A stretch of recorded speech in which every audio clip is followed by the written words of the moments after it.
prisoner's mind game. Imagine you and your best friend are arrested. The cops don't have much.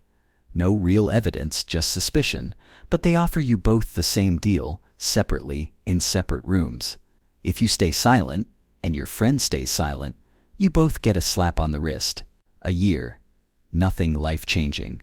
But if you betray your friend while they stay loyal, you walk free, and they go to jail for 10 years. And of course, it goes both ways. If they betray you and you stay quiet, you get the 10. If you both betray, you each get 5. Now here's the catch. You can't talk to each other. You have to decide alone. No second guesses. No looking them in the eye. Just a quiet room. A pen. And the voice of fear whispering, what if they turn on me first? Would you stay loyal? Or save yourself? This is called the prisoner's dilemma. A classic psychological trap from game theory, used not just in economics or politics, but in the human heart. On paper, it's simple math. The best outcome for both of you is to stay silent, but the best outcome for you, individually, is to betray, as long as your friend doesn't. That one variable changes everything. You don't just weigh the options, you weigh the risk of betrayal, and suddenly, doing the right thing feels dangerous. So, what do most people do? They betray. Not because they're cold, not because they want to hurt anyone, but because they don't trust. Fear does something strange to the brain. It turns cooperation into weakness. It makes loyalty feel naive. And even if part of you wants to do the right thing, fear whispers that they might not. And in that hesitation, trust dies. This isn't just a puzzle on paper. It plays out in real life, every day. In relationships, in business deals, in online arguments, in global politics. Do I recycle if I think others won't? Do I take the blame if no one else will?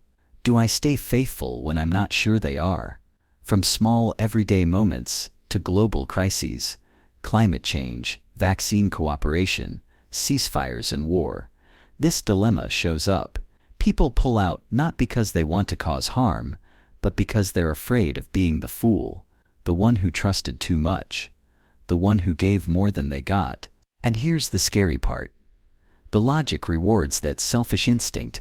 If both sides think like that, they betray, and both end up worse, 5 years each instead of 1. But in trying to avoid the worst, they create it.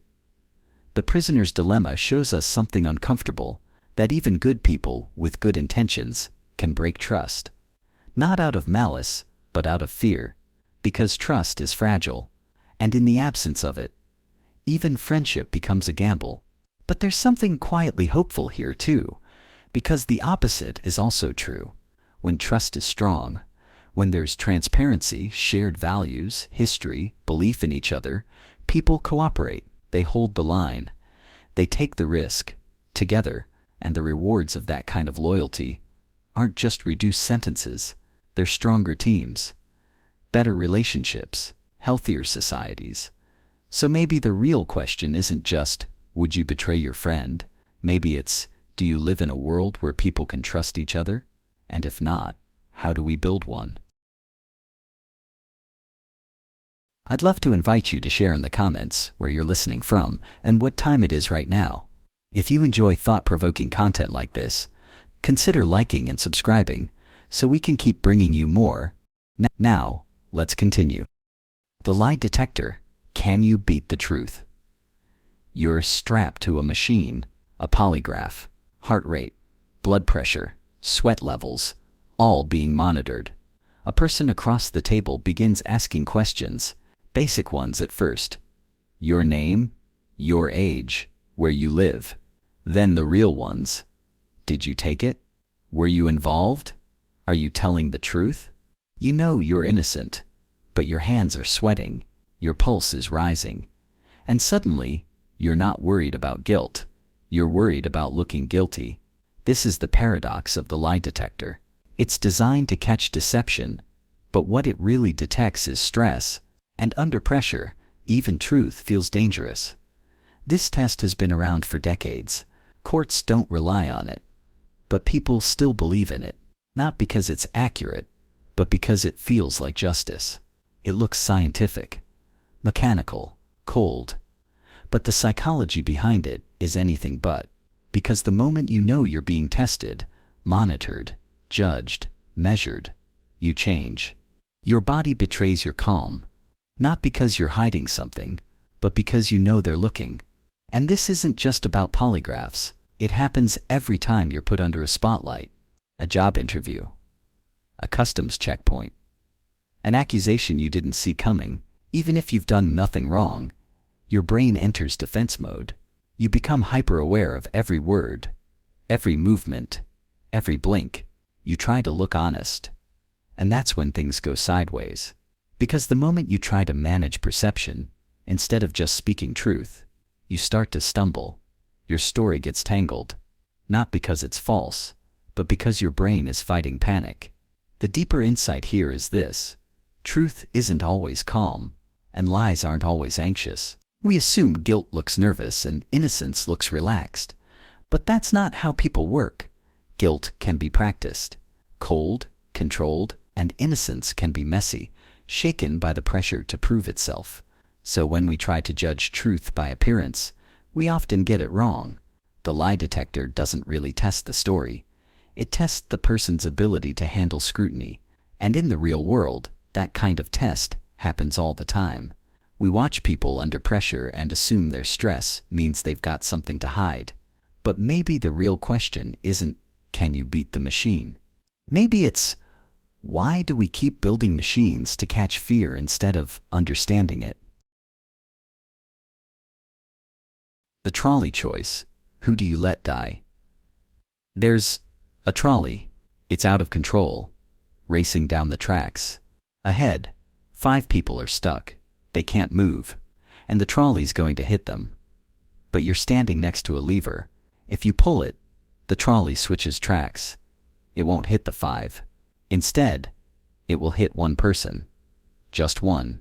Now here's the question. Do you pull the lever? It's a simple setup, but not a simple choice. This is the trolley problem.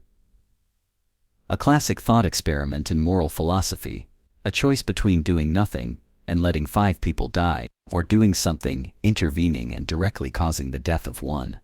Most people say they'd pull the lever, 1 life to save 5. Simple math. But once you're in the story, really in it, things get complicated. What if the one person is someone you know? What if the 5 people are strangers? What if pulling the lever means owning that choice forever? And then it gets worse. What if instead of a lever, you had to push someone onto the track? Would you still do it? The more personal the action feels, the harder the choice becomes. We don't just weigh outcomes. We weigh guilt, responsibility, the feeling of being the one who acted. And here's the twist. Even when the outcome is better, people hesitate to intervene, because deep down, it feels worse to cause harm than to allow it. That tells us something deep about the human mind, that our moral compass isn't just driven by numbers. It's driven by stories, by feelings, by the way a decision makes us see ourselves afterward. This dilemma shows up more often than you think. In medicine, who gets the last ICU bed? In self-driving cars, should the software choose who to protect? In leadership, do you sacrifice one person's comfort for the team's success? And in your own life, quietly, invisibly, it sneaks in. Do you tell your friend the truth, if it might hurt them? Do you report a mistake at work, if someone innocent might get blamed? Do you choose what's right, even when it makes you the villain in someone else's eyes? The trolley problem doesn't give us easy answers, but it does hold up a mirror. It asks not just what you should do, but what kind of pain you're willing to live with, and whether you'd rather be someone who watches or someone who acts. The ultimatum game. How much is fair worth? Let's say someone offers you free money, $10. But there's a catch. They get to decide how to split it between the two of you. They can give you 5 and keep 5, or they can offer you just $1 and take 9 for themselves. Now you get to decide whether to accept the offer or reject it. But here's the twist. If you reject it, neither of you gets anything. So, someone hands you $1. Do you take it? Technically, it's better than nothing. 1 is more than 0. Any basic economic theory would say, yes, of course you take it. Because in theory, something is always better than nothing. But in reality, most people don't. They reject the offer, not because of the money, but because of what the offer represents. It feels unfair, it feels disrespectful, and people would rather walk away with nothing than reward someone for being greedy. This is called the Ultimatum Game. It's a classic experiment in psychology and economics that reveals how humans actually make decisions, not just with logic, but with emotion, values, and pride. The game has been tested in dozens of countries, with people of all ages, and again, people reject offers they feel are unfair, even when it means losing money themselves. Why? Because it's not just about the money, it's about meaning. When someone offers you $1 out of 10, they're not just saying, here's $1, they're saying, I deserve more than you. You'll accept less. You don't have the power to push back. It doesn't feel like generosity, it feels like an insult. That touches something deeper than your wallet. It touches your dignity. In fact, brain scan studies show that when people receive unfair offers, the part of the brain that lights up isn't just the area linked to decision-making, it's the part linked to anger and disgust. The same reaction you'd have to something morally wrong, like betrayal or injustice. And here's what makes it so powerful. This game doesn't just happen in a lab, it happens every day. In jobs that underpay you. In relationships where one side always takes more. In systems where a few people take almost everything and expect others to be grateful for scraps. The Ultimatum Game asks a question that shows up everywhere in life. When someone gives you the bare minimum, do you accept it? Or do you say no, even if it costs you? It's not always easy to walk away, but sometimes saying no is the only way to say, I'm worth more than this. So the next time you're torn between taking what's offered and standing up for yourself, ask what's really more valuable, what you're getting, or what you're agreeing to, because sometimes the dollar isn't worth it. And sometimes the refusal is what reminds the world and yourself what you truly deserve. The Island Game. Do you trust the outsider? You're on an island. Not alone. There's a group. 10 people. You're one of them. You've survived together for weeks. Food is rationed. Roles are clear. There's routine. Not perfect harmony, but something close to it. Then a stranger arrives. No one knows them. They weren't part of the original group. They say they want to help. They bring ideas. New ways to fish. New places to find water. New systems to organize the work. But they do things differently. They question the group's methods. They ask why no one ever tried other approaches. Now the group is uneasy.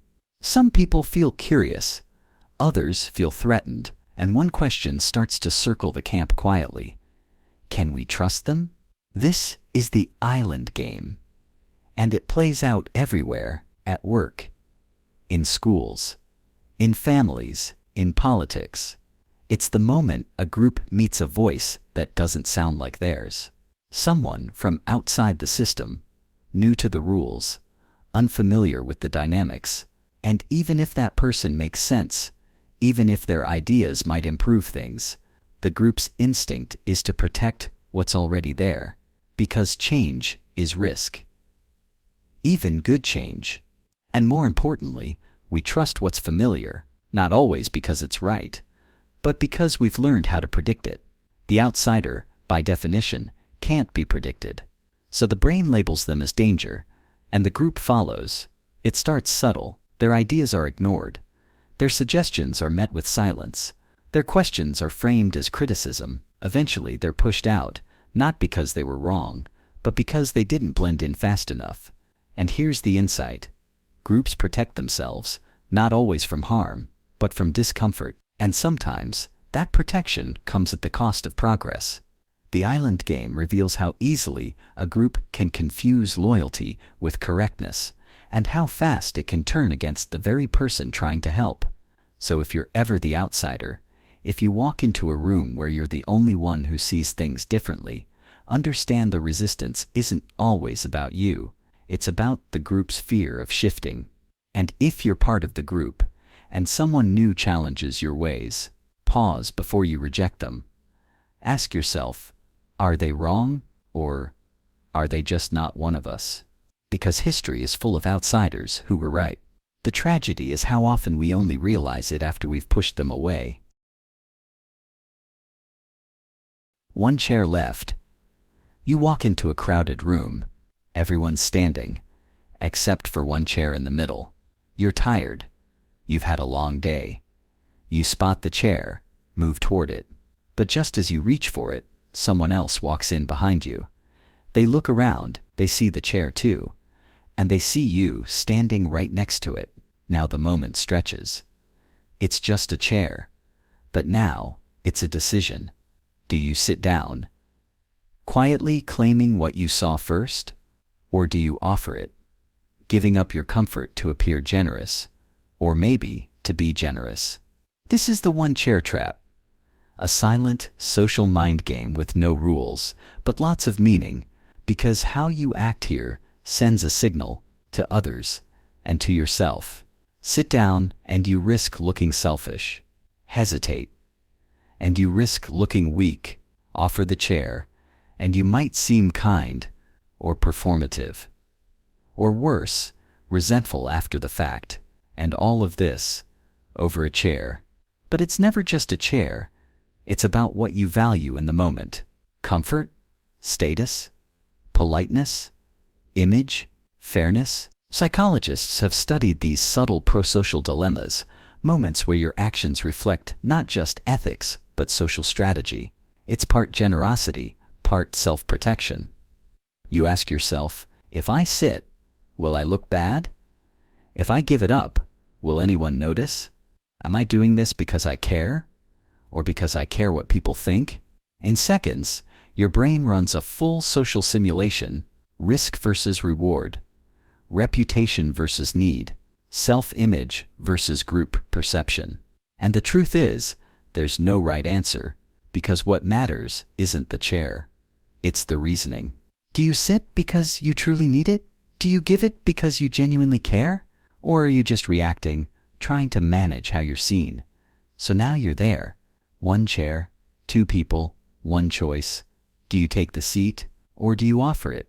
Because in this moment, what you do becomes more than just a gesture. It becomes a window into what drives you, and who in your mind deserves to be comfortable first. The copycat effect. Would you riot too? You're walking through a city street. It's tense. People are gathered, angry, shouting. You're not part of it. You were just passing through. Then, someone throws a rock. It smashes a shop window. For a second, the street freezes. No police in sight, no consequences. Yet, then a second person joins in. Another rock. Another window. Someone cheers. A few others start shouting louder. Suddenly, it's not just a crowd. It's a riot. You're standing on the edge. No one knows you. No one's watching you. You're just one person in a sea of motion. You see a metal trash can next to you. You could kick it, smash it, join in. No one would stop you. In fact, they might cheer. Do you do it? This is the copycat effect, a behavioral mind game triggered by chaos, emotion, and the powerful urge to synchronize with the group around you. In 1969, psychologist Philip Zimbardo ran an experiment. He left a car with the hood up on a street in the Bronx. Within 10 minutes, it was being stripped by locals. He ran the same experiment in a quiet neighborhood in Palo Alto. The car sat untouched for a week, until Zimbardo smashed a window himself. Within hours, the entire car was destroyed. The signal matters. One act of destruction breaks the seal, and when people see others crossing the line, their own line moves too. This isn't just about riots, it's about how fast humans adjust their morality when they're surrounded by others doing the same thing. You see someone cheat on a test and get away with it. You see coworkers start cutting corners. You watch someone take credit for work they didn't do. It starts small, but the pattern spreads. We don't copy because we're evil. We copy because it gives us permission. We think, if they're doing it, it must be fine. If no one's stopping them, why should I hold back? And that's the real trap. The copycat effect doesn't just reveal how people behave, it reveals how weak individual conscience becomes once the group starts moving. So ask yourself, if you were in that crowd, with tension high and rules breaking around you, would you stand still, or would you move with them? Because when the first stone flies, you're not just deciding what to do, you're deciding how much of your morality is yours, and how much was just waiting to be rewritten by the crowd. The Monty Hall trap. Do you trust your instincts? 3 doors. Behind one of them is a brand new car. Behind the other 2, goats. You choose door number 1. Just as you're about to find out if you've won, the host, who knows what's behind every door, opens door number 3. It's a goat. Then he turns to you and smiles. You can stick with your original choice or switch to door number 2. Now here's the question. Do you switch? Most people don't. They say, it doesn't matter. It's 50-50 now, right? And they stay where they are. But here's the twist. Statistically, you should always switch. Because when you first picked, there was only a 1 in 3 chance you got it right. Now, with one wrong door removed, the odds actually shift in favor of the other unopened door. Staying gives you a 1 in 3 chance. Switching gives you 2 in 3. It feels wrong, doesn't it? Even knowing the math, your gut resists. Your instinct says, I already picked. I should trust myself. We hate the idea of changing our minds and then losing. It feels worse than sticking and losing. And that tells us something powerful. Our brains aren't built for probability. They're built for stories. The story where you trusted yourself. The story where your first instinct was right. The story where switching is betraying your own decision-making. But reality doesn't care about your story. It cares about odds. And odds say, switch. This little game reveals a much bigger trap. We get attached to our first choices, not because they're better, but because they're ours. That job we applied for, that person we started dating, that first opinion we formed about someone. Even when new information comes along, we hesitate, because changing course feels like admitting we were wrong, and we'd rather be confidently wrong than uncertainly right. But the truth is, wisdom often looks like switching doors, changing course, reevaluating when the facts change. It's not weakness, it's growth. So next time you're faced with a decision, especially one where your instinct screams stay where you are, pause. Ask yourself, am I holding on because it's right, or just because it's familiar? Because sometimes, the goat isn't behind the other door, it's behind your fear of switching. The 2 envelopes trick. When greed loops forever, you're sitting at a table. In front of you are 2 envelopes. You're told one envelope contains twice as much money as the other.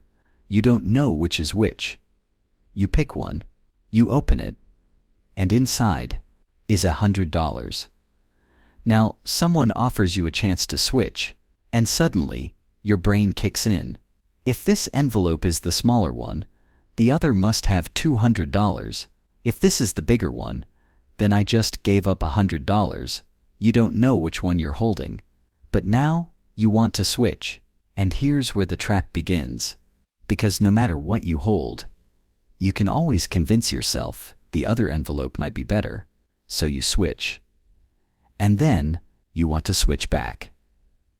Again, and again. Forever. This is the 2 envelopes problem. a famous paradox in probability and logic. It looks simple, but it breaks the brain, because every time you think about switching, it feels like you might gain more. The math tricks you, the logic loops. You get stuck in an endless spiral of maybe more. And here's what makes this game so powerful. It's not really about money. It's about doubt. It's about greed. It's about that feeling that maybe you could have had more, that you made the wrong choice, and that if you just make one more change, one more leap, one more decision, everything will be better. Sound familiar? We live in the two-envelope mindset more often than we think. Should I switch jobs? Should I end this relationship? Should I have picked a different college, city, path? And when things get hard, our minds whisper, maybe you picked the wrong envelope. Maybe the better life is just one decision away. So we switch, not always because it's better, but because we can't stop wondering what might be behind the other door. But here's the truth. Not every decision can be solved by switching. Not every doubt is a signal to act. Some are just echoes of being human, of knowing there's always something else, somewhere else that you'll never fully see. You can keep swapping envelopes, or you can pick one and live the story that comes with it. Either way, the moment you choose is when the game actually begins. The smoke in the room. Do you trust your senses? You're sitting in a small room. Maybe it's a meeting. Maybe a class. 10. Maybe 12 people around you. Everyone's quiet, focused, nothing unusual. Then you notice something. A thin stream of smoke creeping under the door. You blink. You wait. No one else reacts. It's faint, but it's there. You look around. Still, no one moves. No one even looks concerned. You think, maybe I'm imagining it. Maybe I shouldn't say anything. Maybe I'll look stupid. So, you stay silent. This is a real experiment. In one version, researchers pumped smoke into a room while a subject filled out a form. When the subject was alone, most people reported the smoke quickly, but when they were in a room with others, especially actors who ignored the smoke, they stayed silent. Even when the room visibly filled with smoke. This is called pluralistic ignorance. When people go along with a false group consensus because they assume everyone else knows better. It's not that they don't notice the problem, it's that they second-guess what they see and feel. And this happens more often than we like to admit. A red flag in a relationship, a suspicious transaction at work, a joke that crosses the line in a conversation, we notice it. It feels wrong. But we look around and no one else reacts. So we convince ourselves it's probably fine. Don't be dramatic, don't overreact. And in doing that, we surrender our judgment to the crowd. What this reveals is simple but uncomfortable. We don't just doubt ourselves in uncertainty, we outsource truth. We stop asking, is this real? And start asking, is anyone else worried? And if they're not, we pretend we're not either. That's how problems spread in silence. That's how cultures get toxic. That's how danger becomes normal, because everyone sees the smoke, but no one's willing to say it out loud. Not because they're blind, but because they're waiting for someone else to go first. The red button. Would you hurt a stranger for gain? There's a button in front of you. If you press it, you'll receive a large sum of money. More than you make in a year, enough to solve problems you've been carrying for too long. But there's a condition. If you press the button, someone you don't know, someone you'll never meet, will die. You won't see them. You won't hear about them. You won't feel the consequence. Just the money. Would you press it? This thought experiment has been around for decades. It's been told in books, films, classrooms, dinner tables, and it always leads to the same uncomfortable pause. Most people say no. Immediately, almost instinctively. But when they sit with the idea, the lines blur, the logic starts to crawl in. If I don't know them, do they really matter to me? People die every day. This is just one more. I could do so much good with that money, And that's where the danger lies. Because the moment we make someone invisible, they stop feeling real. Their pain becomes abstract. Their life becomes negotiable. Not because we're cruel, but because our empathy has limits. It wasn't built for the anonymous. It was built for the familiar. This is how cruelty scales in the real world. A policymaker cuts funding and thousands suffer, but they never meet them. A drone strike kills civilians, and it's just a line in a report. A factory pollutes a river in a distant country, and the damage is invisible to those profiting. Distance doesn't just reduce accountability, it erases it. And the red button isn't fiction. We press it all the time, just in slower, more complicated ways. When we buy products made in sweatshops, when we invest in companies that exploit the vulnerable, when we look away from problems because they're not ours, and they're far away, we rarely see the person who pays the price, and because of that, we feel nothing. The experiment doesn't ask if you're a good person. It asks how far your circle of empathy reaches before it breaks. It asks whether you value comfort more than unseen consequences. It asks how easy it is to justify harm when you never have to watch it happen. You don't need a red button to make a choice like this. Most of the time, all it takes is silence, and an excuse that no one will question. The mirror dilemma. Would you date yourself? You meet someone new. They seem familiar, not in a creepy way. More like you already speak the same language. They get your jokes. They like the same music, the same movies, the same weird niche hobbies. They agree with you often. Their habits mirror yours. Their values feel aligned. And before long, you catch yourself thinking, this is perfect. But then something strange happens. You realize you're not learning anything new. Conversations start to feel predictable.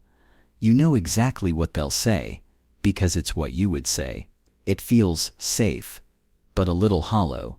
This is the mirror dilemma, the tension between comfort and complexity. It asks a question most people never think to ask. Would you date someone just like yourself? At first glance, it sounds flattering.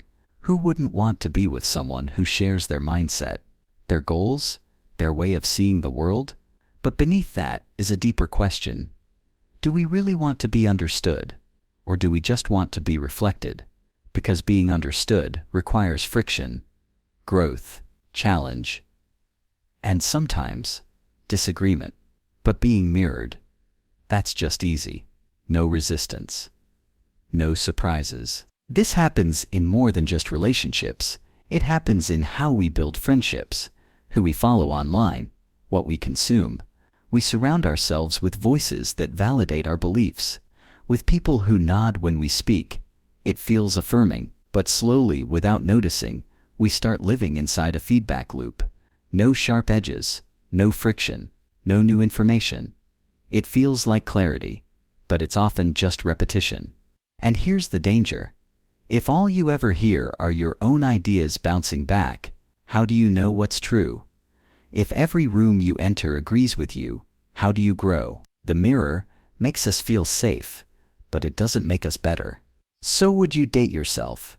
Would you hire yourself? Would you follow someone who never questioned you? And if your answer is yes, then ask yourself one more thing. Is that what you need? Or just what's easy? The confession circle. Will you lie to fit in? You're sitting in a circle. It's a group exercise, maybe at a retreat, a seminar, even a casual hangout that got too real too fast. Someone suggests a game. Let's all go around and share the most messed up thing we've ever done. No judgment, just honesty. Everyone laughs nervously, but then the first person goes, "It's darker than you expected." The next person follows, and suddenly, it's a competition. More drama, more pain, more shock value. Then it's your turn. You don't have a story like that, or maybe you do, but it doesn't feel safe to share. And now you have a decision. Tell the truth and risk looking boring, or fake something, just to stay inside the group's energy. This is the confession circle, a social trap where honesty stops being about truth and starts being about performance. It's not just peer pressure, it's the subtle pull to match the emotional tone of the room, to adapt, to belong. And what's surprising is how quickly people cave, not because they want to lie, but because silence feels like rejection, because saying, "I don't have a story like that," feels like you're breaking the vibe, like you're letting the group down. So people stretch the truth. They exaggerate. Sometimes, they fabricate. And here's what that reveals. We often think lying is driven by shame, but sometimes, it's driven by loneliness. We lie because we want to be part of something. Because we're afraid that being honest will make us look different. Less exciting, less wounded, less real. The confession circle isn't always about confessions. It can be any moment where the group rewards intensity and punishes restraint. Have you ever pretended to care more about something than you did, just to match a friend's passion? Laughed harder than you felt, just to keep up? Said something you didn't fully believe because everyone else nodded first? That's the same trap. And it's everywhere. The deeper insight isn't just about truth versus lies. It's about how far people will bend themselves to avoid isolation. How quickly authenticity is traded for acceptance, especially in group settings. So the next time you're in a room where everyone's revealing more than they probably should, and you feel that urge to match them, to keep pace, to not be the one who breaks the rhythm, pause. Not every room deserves your truth. And if you have to lie to belong, you don't actually belong. The trust fall test. Who catches you first? You've probably seen it before. The classic trust exercise. One person stands with their back turned to a group, crosses their arms, closes their eyes, and falls backward. Someone's supposed to catch them. That's the whole point. Simple, right? But now imagine this. You're the one standing up front. Your heart's racing. People are behind you. But you can't see them. You don't know how ready they are. You don't even know how much they care. And then the instructor says, "Fall." In that moment, you're not thinking about trust in theory. You're thinking about pain, embarrassment. What happens if no one catches you, and suddenly you hesitate? The trust fall test seems like a physical exercise, but it's not. It's psychological. It exposes something most people don't talk about, that trust isn't just about others. It's about your willingness to be vulnerable first. Most people want to be caught, but they don't want to fall first. We say, "I'll open up when they do. I'll commit once I'm sure they're serious. I'll show my true self after I know it's safe." But everyone's waiting. Everyone's afraid. So no one moves. This doesn't just apply to falling backwards. It shows up in relationships, friendships, creative work, leadership. People want connection, but they don't want to be the one who risks rejection. And here's the hard truth. You don't get trust before you take the risk. You get it because you took it. Falling first is scary. It means giving someone power to hurt you.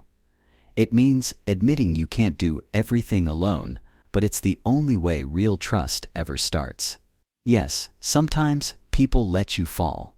And when they do, it hurts. But the alternative, living in constant emotional defense, is worse. You might stay upright, but you'll always feel alone. So the question isn't whether people can catch you, it's whether you're willing to lean back in the first place. Because trust doesn't begin when someone proves themselves. It begins when you decide to let go. The elevator silence. Will you speak or stay quiet? You step into an elevator. A few other people are already inside, co-workers, strangers, doesn't matter. The doors close. Everyone turns to face the front. Nobody speaks. You feel the silence stretch.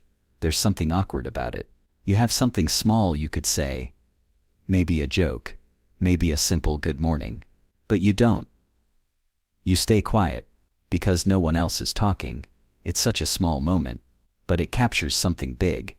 We assume silence is natural in spaces like this, but it's not. It's agreed upon, unspoken, automatic, and forced by pressures so subtle you barely notice it. It's a social script, one we follow without questioning. Now imagine this. Someone walks in and says something. Anything. A compliment. A funny comment. A question. The energy changes.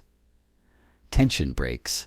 People smile. Suddenly, it feels like the silence was never necessary. So why didn't you go first?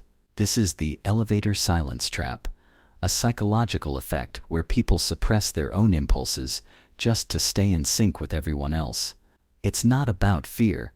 It's about social mirroring. We watch the group. We match it, and if everyone's doing nothing, we do nothing too. It feels safe, but it comes at a cost. Because the same thing happens outside of elevators. You're in a meeting. Everyone seems to agree. You have a different opinion, but no one else speaks up. So you keep it to yourself. You're with friends. Someone says something off, something you don't agree with, but no one challenges it. So you stay quiet too, and slowly, silence becomes habit. Not because you have nothing to say, but because saying it would make you visible, and being visible means being judged. But here's the truth. Someone has to speak first. And most of the time, the only thing holding people back is waiting for someone else to go first. This isn't about making noise for the sake of it. It's about knowing when your silence isn't peace. It's permission. Permission for a bad idea to stand unchallenged. Permission for discomfort to continue. Permission for nothing to change. So next time you're in a silent room, literal or not, pay attention to what you're holding back and ask yourself, are you quiet because you want to be, or because you're afraid to break the script? Sometimes the most ordinary silence is the loudest lie in the room. The panic button. Will you press it to escape? You're inside a small room. The lights are dim. There's a screen showing numbers, graphs, something you don't fully understand. There's a sound too, faint, repetitive. It's getting faster. Some kind of warning, and in front of you is a large red button. No label, no instructions, just one clear rule. You can press it any time, but once you do, the process ends. You don't know what happens after that. Only that whatever's unfolding stops, and the question is simple. Do you press it? This is the panic button. Problem. It's not about red buttons or emergency exits. It's about how people respond to pressure when the situation feels out of their control. Because when stress builds, uncertainty rises, and you feel like you're just sitting there while something happens to you, your brain doesn't want resolution. It wants agency. It wants to do something. Even if that something doesn't help, that's why people bail on projects right before they finish. Why they say the cruel thing just to end the argument. Why they quit jobs, break up, walk out. Not because it's the right time, but because sitting in uncertainty becomes unbearable. Studies have shown this. People will press buttons just to interrupt silence. They'll choose bad outcomes over unknown ones. Because certainty, even negative certainty, feels safer than waiting. And here's the danger. When you're in panic mode, your brain doesn't ask, what's best? It asks, how do I stop feeling this way? That's how people self-sabotage. Not because they want to lose, but because they want the spinning to stop. The panic button is the urge to cut the cord before the lights go out. To say, I quit, before you hear how the meeting ends. To pull the plug, slam the door, shut it down, so you can feel like you're back in control. But the truth is, pressing the button doesn't always solve the problem. Sometimes, it just ends the discomfort without fixing the cause. So next time you're in a situation that feels chaotic, unresolved, uncertain, and everything in you wants to make it stop, pause, not forever, just long enough to ask, am I solving the problem or escaping it? Because panic decisions feel powerful in the moment, but power without clarity often turns into regret. The last cookie. Do you take it? There's a plate on the table. Cookies, maybe 10 at first. You took one earlier. Everyone did. Now there's only one left. And suddenly, it's not just a cookie, it's a symbol. A silent question, a trap. In its own small way, you think about taking it. You're still hungry, but your brain starts calculating. What if someone else wants it? Will they think I'm greedy? Should I wait? No one says a word, but the tension is there. Some people glance at the plate. Others avoid eye contact altogether. Everyone sees the cookie, but no one moves. And eventually, someone does take it. Maybe they offer to split it. Maybe they joke about it. Maybe they pretend not to notice the awkwardness, but they do. This is the last cookie effect. A simple moment that reveals the invisible rules of social behavior. It's not about food, it's about permission. About how we navigate small decisions when we feel watched, even if no one is watching. Because in public, our actions aren't just actions, they're statements. They tell others who we are, what we value, how we behave, and so we hesitate. Not because we're indecisive, but because we're aware of perception, of fairness, of status, of how small things like reaching for a cookie can feel like big risks. And this extends far beyond dessert tables. It's why people won't ask the last question in a meeting, won't claim the last seat in a room, won't take the last compliment without deflecting it, because stepping forward feels like stepping out of line, even when no one said there was a line. The truth is, most people aren't greedy. They're cautious. They're trying to read the room. And in doing that, they sometimes leave things untouched, not out of politeness, but out of uncertainty. So the next time you see the last cookie, or the last opportunity, the last word, the last moment, and you hesitate, ask yourself, are you holding back because it's the right thing to do, or because you're afraid of how it will look? Because in a room full of people waiting, sometimes the kindest act is simply being the one to go first. The silent agreement. Do you object or go along? You're in a meeting. A decision is being made. Quickly, casually. It doesn't sit right with you. Maybe it's unethical. Maybe it's careless. Maybe it clearly disadvantages someone who isn't in the room. But everyone nods. Someone makes a joke. People chuckle. The conversation moves on. Now it's your turn to speak. You have two options. Option 1, you say nothing. You keep your face neutral. You follow the rhythm of the room. It's easier, safer. You're not responsible for the decision. You didn't start it. You're just there.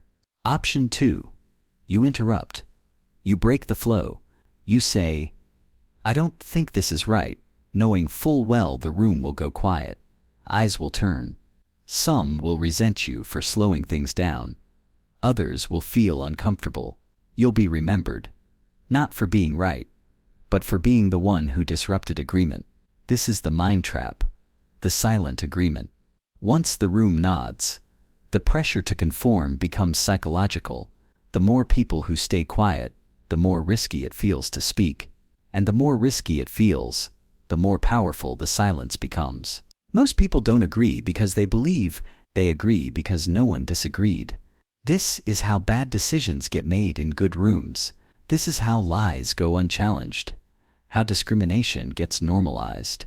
How policies get approved that no one actually supports, but no one objected to. Because when no one stands up, the system counts your silence as a yes. The trap is simple. If you're not the one speaking, you're not the one responsible. That's the lie. Silence shifts accountability away from the group and onto the victims of its choices, and once it's done, it's hard to undo. The decision has momentum, and you helped give it weight, just by staying quiet. This is not a passive moment, it's a psychological choice point. Either you disrupt the collective, or you become part of it. So ask yourself, when the next silent agreement forms around you, will you object, or will you go along? and pretend you didn't see what you saw. Because once the window closes, your silence doesn't just protect you, it protects the mistake. The confetti test. When are you really happy? You're standing on a stage. You've just won. The moment you've worked for is here. Recognition, applause, cameras, someone hands you a trophy. There's cheering. Confetti falls. You're surrounded by people who seem genuinely excited for you, but something doesn't feel right. You're smiling, but it feels automatic. You hear your name, but it sounds distant. You've hit the goal, but you're not sure why it mattered so much in the first place. And now you're faced with a decision. Option A. You stay in the moment. You play your part. You post the photos, thank the people, celebrate publicly. You push down the discomfort and tell yourself it will pass. Option B. You pause. You step back from the spotlight. Just for a second, you ask yourself a dangerous question. Was this success mine, or just what I thought I was supposed to want? One keeps the illusion intact. One risks tearing it open, and this is the trap. The confetti test. You achieved something visible, but you're not sure it's meaningful. And now, you're afraid to admit it, even to yourself. Because what if you realize you've spent years chasing a feeling that was never coming? This isn't just about a ceremony. It's about goals, careers, awards, status. Every time you reach one, there's a moment where you check in with yourself. And sometimes, there's silence. No satisfaction, no joy. Just the thought. This is it.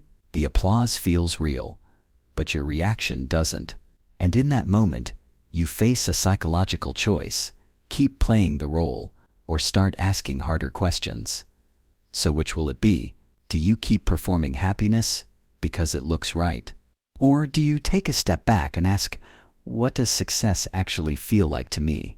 Because if the confetti's falling and you feel nothing, maybe it's not your victory at all. Maybe you're standing in someone else's celebration. The red pen trick. Will you criticize the genius? You've just been handed a paper. It's a report, a draft, a proposal, something important. The person who wrote it? Brilliant, respected, known for being sharp, fast, always right. You've been asked to review it, to give honest feedback. You sit down, read it carefully, and almost immediately, you spot mistakes, gaps in logic, lazy assumptions, even some sloppy phrasing. Now you have a red pen in your hand. Option A. You mark it up. All of it. You give the kind of direct, unfiltered feedback you'd give anyone else, regardless of who they are. Option B. You hold back. You fix the small things. You leave the rest alone. You tell yourself it's not your place to challenge someone above you. That's the trap. This is the red pen trick, a psychological test of how we handle power, reputation, and perceived hierarchy. Because the moment you believe someone is brilliant, you unconsciously lower your standards. You assume their mistakes are your misunderstandings. You soften your critique, not because the work is good, but because you've already decided the person is above critique. And they know it. Not always intentionally, but it happens. People with reputation often stop hearing the truth because the people around them stop telling it. Over time, errors go unchecked. Egos inflate. Accountability disappears. And the real danger? It's not that geniuses become reckless. It's that the people who see the problems stay quiet. This doesn't just happen in workplaces. It happens in academia, in startups, in art, in science, in politics. Once someone earns a label, visionary, founder, expert, people stop pushing back, and the system gets weaker, not stronger. Not because of failure, but because of unquestioned success. So now you're holding the red pen, and you need to decide, will you mark the flaws, even if it makes things uncomfortable? Even if they don't like it? Even if you're the only one who sees it? Or will you pass it along quietly, telling yourself It's not your job to challenge someone smarter, because the real test isn't their intelligence, it's your willingness to use your own. The double agent, do you tell the group or stay safe? You're part of a team, trusted, focused. You've built something together, but recently, something's off. Deadlines slip, meetings grow colder, people stop sharing. It doesn't feel like a team anymore. Then you find out why. Someone inside the group is playing both sides. They've been leaking conversations, twisting stories, damaging reputations, quietly, but deliberately. They still smile, still contribute, but behind the scenes, they're working against everyone else. And now you know. You could say something, confront the issue head on, reveal what you've learned, force the team to face the truth, even if it gets ugly, even if it turns on you. Or you could do nothing. Keep your head down. Play it safe. Let the damage continue. Eventually, it will fall apart, but not because of you. This is the double agent dilemma. It's not just about spotting betrayal. It's about what you do with the knowledge. Because once you see what others don't, you're not just a bystander anymore. You're either the person who challenges the rot, or the one who lets it grow in silence. Or the one who lets it grow in silence. Most people don't speak up. Not because they agree, but because it's easier to avoid conflict than to walk into it. They wait. They hope someone else will step in, but no one does. And over time, the silence becomes complicity. The person causing the damage gains more power, because no one stopped them when they could. This happens everywhere. Workplaces, friend groups, families, governments, wherever trust is involved. This test appears. Someone always knows first, and what they do defines what happens next. So now you're the one holding the truth. You've seen behind the curtain, and whether you act or not, you're already involved. Do you stay quiet and let the deception continue? Or do you risk your safety to protect the people who still trust the system? Because once you know what's broken, nice silence isn't safety, it's surrender. The time loop. Will you repeat the same mistake? You've been here before. Not literally, but it feels familiar. Same type of person. Same dynamic. Same bad ending. Waiting in the distance. Different job. Different relationship. Different project. But the pattern is identical. You know how this story ends. You've already lived it once, maybe more than once. And now it's starting again. You feel it, subtle at first. That first red flag. That small gut check. That moment where something inside you says, this is the same mistake again. But you ignore it. You rationalize. You tell yourself, this time will be different. You have more experience now. You're smarter.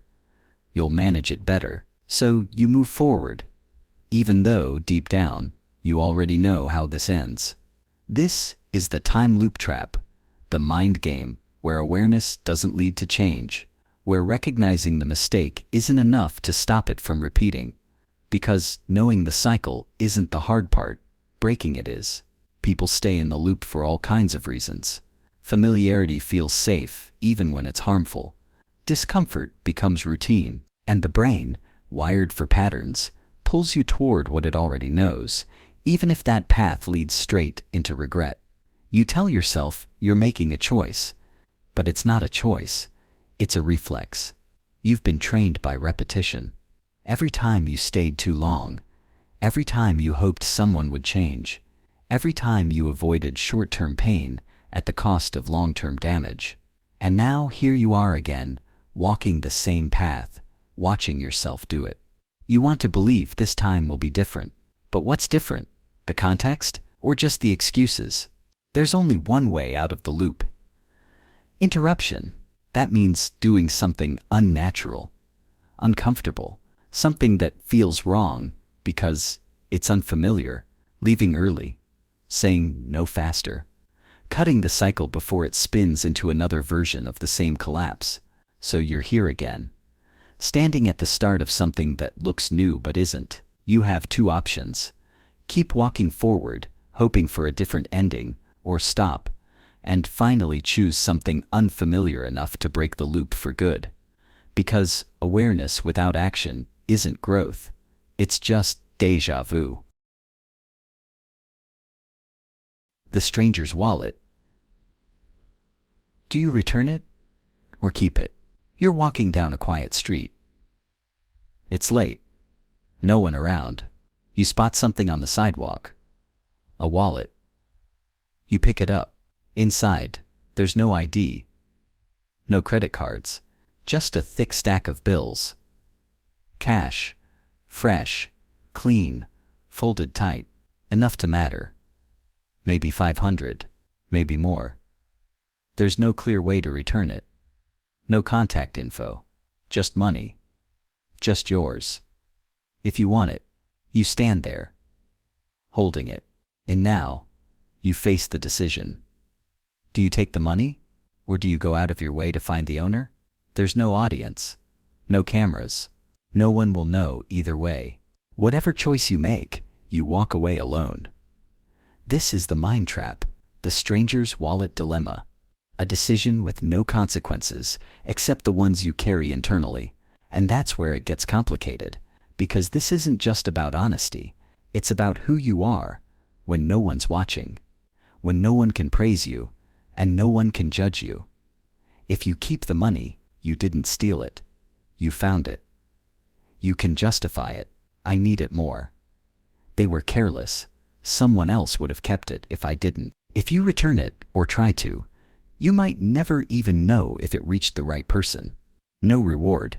No recognition, just inconvenience and uncertainty. So the game is simple. You're not deciding what to do. You're deciding what kind of story you want to live with. The wallet is just an object. The cash is just paper. But the moment you choose, you become someone, whether you admit it or not. You can frame yourself as practical, as moral, as opportunistic, as kind. But the truth is, this moment reveals the line between values and actions. Not the values you say out loud, but the ones you act on when the world is silent. So ask yourself, honestly, quietly, if it were you standing there holding someone else's money with no one around, what would you do? And if you just thought, it depends, the mind game is already working. The secret vote. Do you choose what you really want? You're in a room with 10 other people. The group has to make a decision, one that will affect everyone, but no one can agree. Tension is building. Some people dominate the conversation. Their opinions are strong, confident, repeated over and over. You don't agree, but you haven't said anything. You're not sure it's worth the argument. You're not even sure your opinion would change anything. Then, someone suggests a vote. Private. Anonymous. No one will know how you voted. Only the result. The papers are handed out. You hold yours in your hand. And now the real question appears. Do you vote for what you believe, or for what feels safe? This is the secret vote trap. A psychological game that reveals a gap between your internal world and your external behavior. In public, we're rarely honest, not because we want to lie, but because we want to belong. In 1951, psychologist Solomon Asch demonstrated this in a famous conformity experiment. Participants were asked to make a simple visual judgment, which line matches the reference. But when others in the room gave obviously wrong answers, over 75% of people followed along, choosing the wrong line just to match the group. They knew it was wrong, but they didn't want to stand out. This is how normative pressure works. You don't just fear disagreement, you fear isolation, and when enough people agree publicly, even the wrong answer starts to feel right. But when the vote is private, things change. The pressure disappears. The mask slips. Secret ballots reveal what people really think, when they're no longer trying to impress anyone. That's why anonymous voting is the foundation of democracy. It's not about fairness, it's about freedom from social punishment. So now, you're holding the ballot. You know what the group expects, you know what you believe. And in this quiet moment, unseen, unjudged, you make a choice. The question isn't just what you vote for, it's whether your public self and your private self are even aligned. Because if you always wait for privacy to be honest, maybe you've already lost track of who you are in public. The almost won trap. Do you keep going? You're sitting in front of a machine, a slot machine, a game, a target. You've been at it for a while. Time has blurred. You've lost count. But just now, you almost won. One symbol off. Just one. Your heart spikes. You lean forward. It was close. You felt it. So you keep going.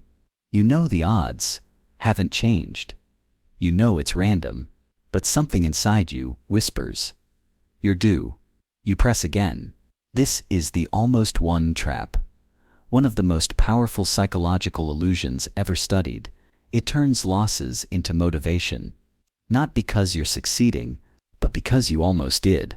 In 1979, researchers found that near misses trigger the same reward centers in the brain as actual wins.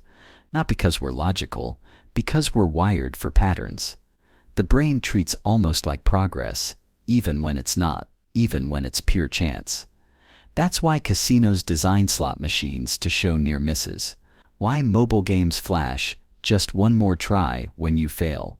Why stock traders double down after a loss that felt close to a gain. But this doesn't just happen in games, it happens in life. You interview for a job and almost get it, so you obsess over applying again. You chase someone emotionally unavailable because they almost reciprocate. You keep pushing into a project that's clearly failing because the last meeting was better than expected. Almost feels like hope. But it's often just a trap of emotional momentum. Because the more you invest, the harder it is to walk away. Not because the goal is closer, but because stopping now would mean admitting the last effort meant nothing. So you keep going.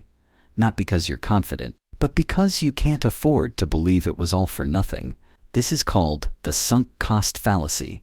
The illusion that time, energy, or money, already spent, must justify continuing, even when the path ahead is clearly broken, and the longer you stay in, the deeper the hole gets. So now ask yourself, when you're chasing something that keeps slipping away, are you really getting closer? Or are you just stuck inside the feeling of almost? Because almost doesn't mean you're about to win. It means you're being pulled into the perfect illusion of progress, designed to make you try again. The spotlight lie. Are you the main character? You walk into a room. Maybe a classroom, maybe a party, maybe just the office. But instantly, you feel it.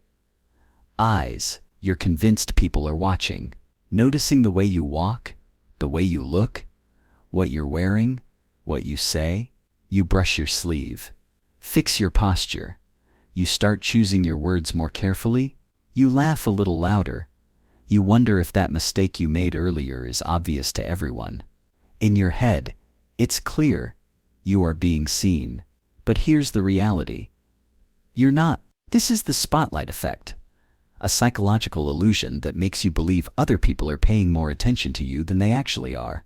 In a 2000 study by researchers Gilovich, Medvec, and Savitsky, participants were asked to wear an embarrassing t-shirt, think something awkward, even cringeworthy, and walk into a room of strangers. Afterward, they were asked to estimate how many people noticed the shirt. They consistently overestimated, by double. Why? Because when you're thinking about yourself, it feels like everyone else is too. It's not ego. It's just how the brain works. We're trapped in our own internal camera, always filming, always narrating, and we assume others are tuned into the same channel, but they're not. They're watching their own show. Focused on themselves, not you. This illusion creates a mind trap. The belief that every flaw, every misstep, Every awkward moment is amplified. So we start performing, overthinking, editing ourselves in real time, not to express, but to protect. But here's the twist.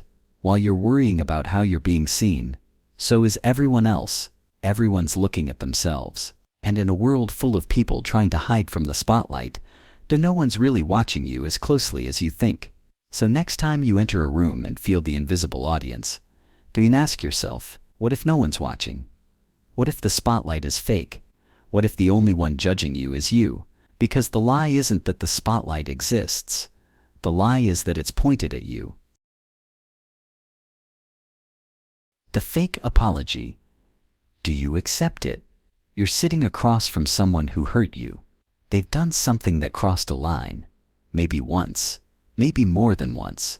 And now, finally, they say the words, "I'm sorry," but something feels off. There's no detail, no reflection, no sign. They really understand what they did. They move on quickly. Change the subject. They say, "Let's not dwell on the past." Or worse, "I said I was sorry. What more do you want?" Now you're stuck. You could accept the apology and move on. At least on the surface, it would keep the peace. Avoid another fight. Let things go back to normal. Or, you could call it out. Say the words no one ever wants to hear. That's not a real apology. This is the fake apology trap, a psychological dilemma where you're asked to trade your need for honesty for the appearance of closure. Because deep down, we're taught that saying, "I'm sorry," ends the conversation. But often, it doesn't. It just shifts the pressure from the person who caused the harm to the person who now has to decide whether to accept a hollow gesture. Fake apologies follow a script. They're vague. They avoid saying what actually happened. They focus on the feelings of the person apologizing. "I feel bad. I hate that this happened," instead of what they actually did. And yet, we still feel pressure to accept them. Why? Because rejecting an apology makes you look bitter, unforgiving, petty. You become the problem for not letting it go. So you smile, say it's okay, even when it isn't. But that moment matters, because every time you accept an apology that isn't real, you send a message that accountability is optional. You let someone off the hook, and now they believe they did enough, even when they didn't. So now the trap is set. You're holding a decision that feels impossible. Keep the peace and swallow your frustration, or risk tension by asking for something deeper, understanding, responsibility, change. Because forgiveness without accountability isn't closure. It's a cover-up. So next time someone says, "I'm sorry," don't just listen to the words. Listen for what's missing. And ask yourself, are they trying to make things right, or just trying to make you stop talking? The locked door. Will you try the window? You arrive at a door. It's supposed to open. You were told this was the way in.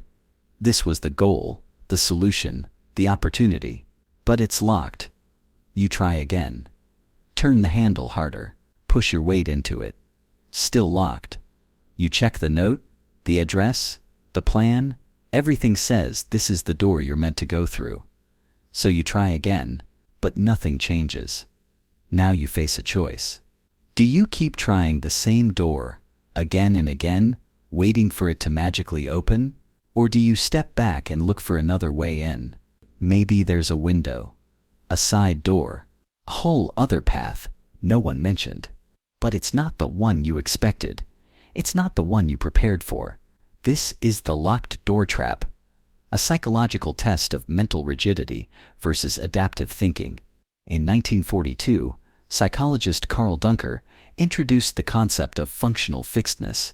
He gave people a candle, matches, and a box of tacks, and asked them to fix the candle to the wall. Most failed because they saw the box only as a container, not as a tool. They were stuck in a fixed mindset. The object must be used how it was intended. The same happens with life paths. You're told success looks one way, so when that way doesn't work, you assume you failed, instead of realizing the problem was the door. People stay stuck on locked doors all the time. They stay in relationships that aren't growing because they thought this was the one. They chase the same career path long after the passion is gone because they already invested so much. They hold on to ideas that clearly don't work because changing direction feels like admitting defeat. But here's the twist. Most success stories didn't come through the front door. They came through the side, the back, the window someone else ignored. Because the goal isn't to get this door open, it's to get inside. So now ask yourself, you've hit resistance. It's not working. It's not opening. Do you keep knocking, hoping persistence will break it down? Or do you zoom out and ask a more dangerous question? Is this even the right door anymore? Because the real trap isn't failure, it's attachment. And sometimes, the smartest move isn't to break through, it's to let go and find the door that opens when you stop trying so hard to force the one that won't. The loyalty test. Who do you protect first? You're in a room with someone you care about. A friend, a teammate, maybe a sibling, someone from your inner circle. They're being criticized, accused of something.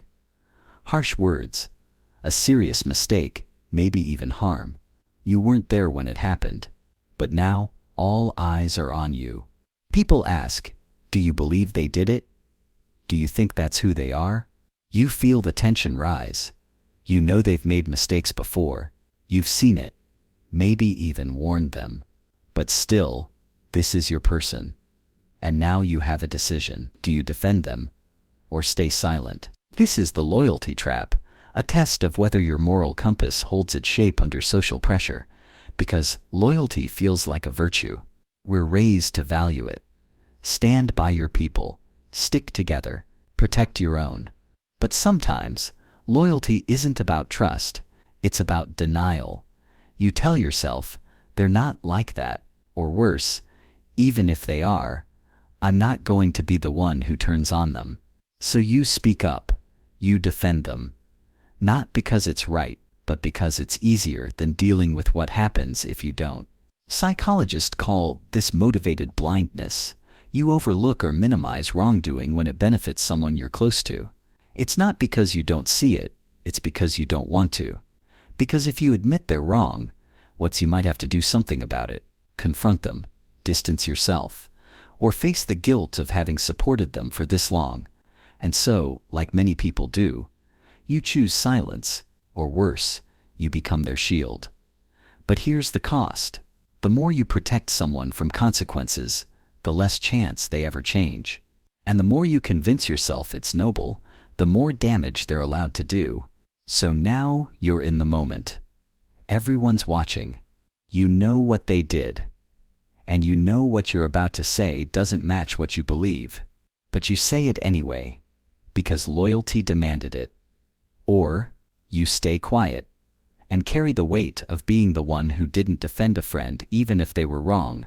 It's a choice no one wants to face. But one day, you will. And when you do, remember, loyalty without truth isn't loyalty. It's complicity. The echo chamber. Do you break the silence? You're in a group chat, or a meeting, or a dinner with friends. The conversation flows. Quick, confident, aligned. Everyone seems to agree. They all have the same take. They laugh at the same jokes, shake their heads at the same targets, cheer for the same points of view. But you aren't so sure. You see a flaw in the argument. You feel the logic stretch. You notice how certain voices always dominate, and how others have gone silent. You feel it rising. Your instinct to say something different, to challenge, to slow the momentum. But then comes the pause. What if they turn on you? What if you're the odd one out? What if you're wrong? And just like that, you stay quiet. This is the echo chamber trap, a psychological mind game where agreement isn't earned. It's enforced. At first, it's comforting. To be around people who think like you. To hear your beliefs reflected back. Amplified. Repeated. But over time, that comfort turns into confinement. Psychologists call it group polarization. When like-minded people talk, their views don't balance out, they intensify. You don't just believe something, you start believing it harder, louder, and more absolutely. Not because of evidence, but because no one ever challenges you. And here's the scariest part. If everyone around you agrees, you don't just question whether you should speak, you begin to question whether your own thoughts are even valid. You stop checking your facts. You stop testing your assumptions. You stop evolving because the room rewards repetition, not reflection. So now the trap is set. Do you disrupt the harmony, risk awkwardness, tension, even rejection, just to ask, are we sure? Or do you nod along? Let the wave carry you, knowing deep down something's off. Because the longer you stay silent, the harder it becomes to remember what your voice sounded like in the first place. And the echo chamber doesn't need to convince you, it just needs you to stop asking questions. The second place curse. Would you try again? You've trained for months, maybe years. And today, you finally compete. You give everything, your time, your energy, your focus. And when the results come in, you're second. You're not last. You're not third. You're not forgotten. But you didn't win. People congratulate you. You did great. You were so close. But inside, it stings. Because all you can think about is the tiny difference, the 1 second. Too slow. The one question you missed. The one decision that didn't go your way. And now, you face a choice. Do you try again? Or walk away? This is the second place curse. A psychological trap built on proximity to success. The closer you get to the top, the more painful the loss becomes. In 1995, researchers Medvac, Mady, and Gilovich studied Olympic medalists. They found something strange. Bronze medalists, third place, were often happier than silver medalists. Why? Because bronze compared downward. At least I got a medal. But silver compared upward. I almost won. Almost is worse than not even close. Because it feeds the voice in your head that says, you could have had it. You should have had it. Why didn't you? And that's where the mind game begins. You replay the loss, you obsess over the difference, you blame yourself or someone else. But the bigger trap is this. You begin to believe that nothing but first place will ever feel good again. It's not ambition. It's perfectionism in disguise. And once that takes hold, every future effort feels like a gamble. Why try if second place will still feel like failure? So now you're standing there. You nearly won. You proved your ability, but also tasted just enough pain to make you question whether it's worth going through again. You have two options. Climb again, knowing how much it could hurt, or step back and tell yourself you don't care anymore. But be careful, because giving up after almost winning isn't just about the result. It's about the story you tell yourself that being close means you weren't enough. And that's the real curse. Not second place, but believing it was worse than not trying at all. The free ride dilemma. Do you pay anyway? You're boarding a bus. It's late. Quiet. No one at the gate. No one checking tickets. The machine that takes payments is broken. The driver doesn't seem to care. You walk on. You sit down. And now you're holding the question. No one saw you skip the fare. No one will fine you. No announcement is coming. You're riding for free. But you had the money. You just didn't pay. Now ask yourself, do you go back up and drop in the coins? or do you stay in your seat? This is the free ride dilemma, a test of internal values versus external enforcement. When the system isn't watching, when the rules aren't enforced, what kind of person are you? You might think this is the same as finding a lost wallet on the ground, but it's not. That was about temptation, whether you'd take something that was never yours. This is different. This is about responsibility, whether you'll honor a small social contract when you could easily break it and walk away. The wallet tests honesty. This tests discipline. In behavioral economics, this touches on the difference between extrinsic and intrinsic motivation. Extrinsic motivation says, you follow rules to avoid punishment. Intrinsic motivation says, you follow them because they're part of who you are, and this situation exposes which one drives you. Some people will justify the free ride. It's a broken system. They make enough money anyway. No one got hurt. Others feel uneasy, like they stole something. Even if no one was affected, even if no one noticed. That discomfort? It's the sound of your values clashing with your opportunity. Because when no one's watching, the story flips. You're not afraid of getting caught. You're afraid of who you become when there's no cost for doing the easy thing. The free ride dilemma happens everywhere.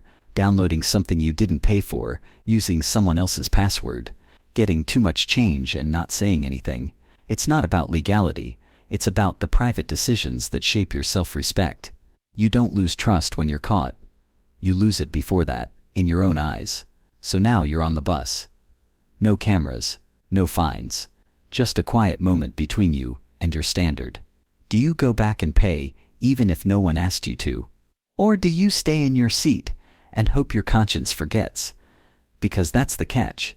You don't need someone else to judge you, if you're already doing it yourself. The burned bridge bias.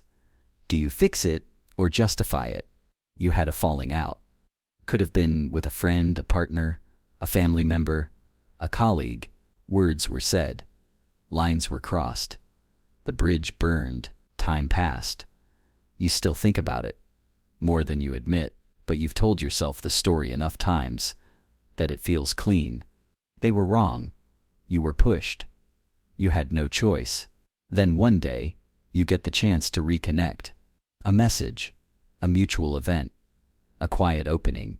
You pause. You could reach out.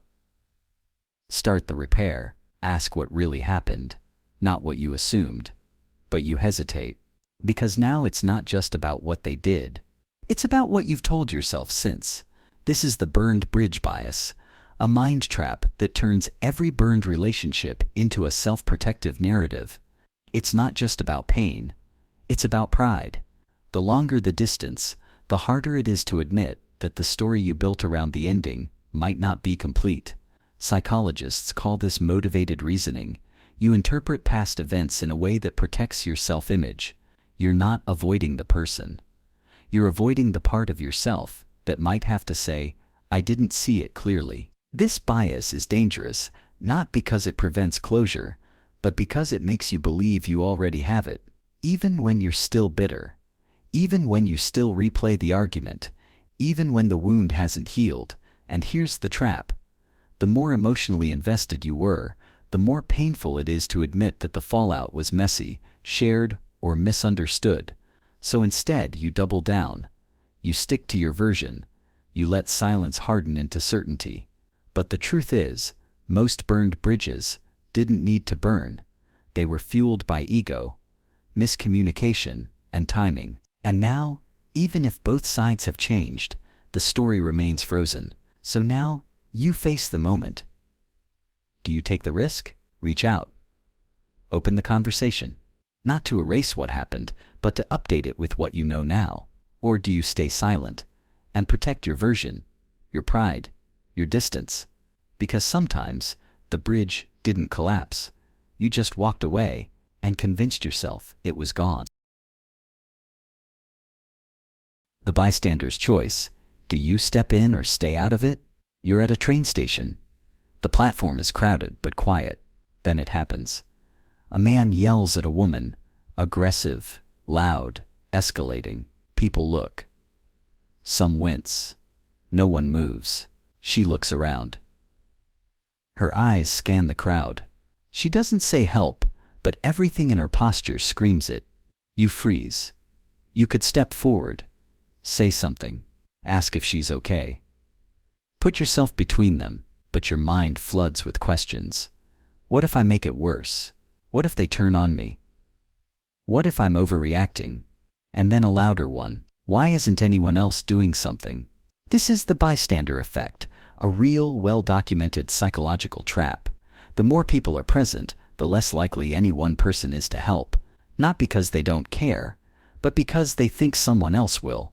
In 1968, psychologists Bibb Latané and John Darley ran experiments where people believed someone in another room was having a medical emergency. When alone, 85% of participants acted. In groups, that number dropped below 40%. Responsibility diluted. Action stalled, and that's the trap. The more people are watching, the less you trust your own impulse to act. You assume the silence means it's not your place. You take a step back, so does everyone else. But now imagine you're the person being targeted, surrounded by people who look, but don't move.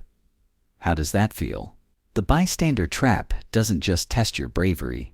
It tests your willingness to be the first. The one who risks getting it wrong. The one who steps forward when everyone else is waiting. So here you are, on the platform. Everyone sees it. No one moves. Will you act, or will you do what most people do? Look around, and decide to stay out of it because no one else stepped in first, because the truth is brutal. When everyone waits, nothing happens, and silence becomes the loudest choice in the room. The better than average illusion. Are you as good as you think you are? You're filling out a survey. It asks simple questions. Are you a good driver? Do you communicate well? Are you more honest than most people? More fair? More reasonable? You pause, then check the boxes. Yes. Yes. Yes. Of course you are. Who wouldn't say yes? But here's the problem. So does everyone else. This is the better than average effect, a well-documented cognitive bias where most people believe they're above average in almost everything. In one famous study, 93% of drivers rated themselves as safer and more skilled than average. Statistically impossible, but psychologically comfortable. Because here's the truth. Believing we're slightly better than others protects our ego. It gives us confidence. It justifies our decisions. But it also creates a trap. It makes us blind to our own weaknesses. If you already think you're a good communicator, you're less likely to reflect after a conflict. If you think you're fair, you might dismiss feedback that says otherwise.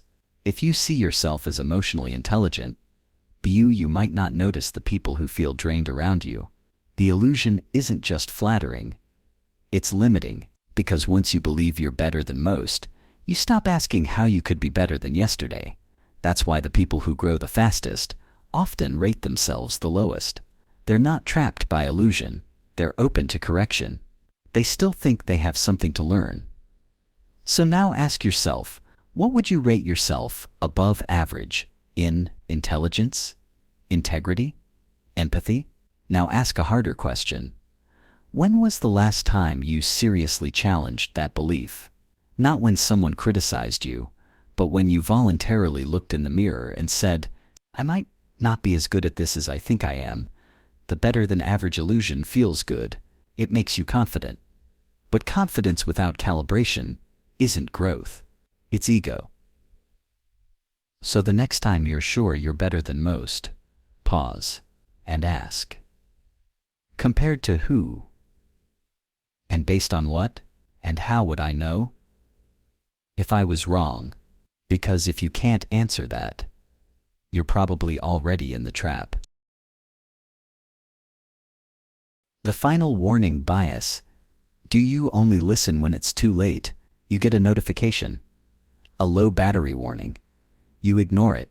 You've got time. You always do. Then another one. More urgent.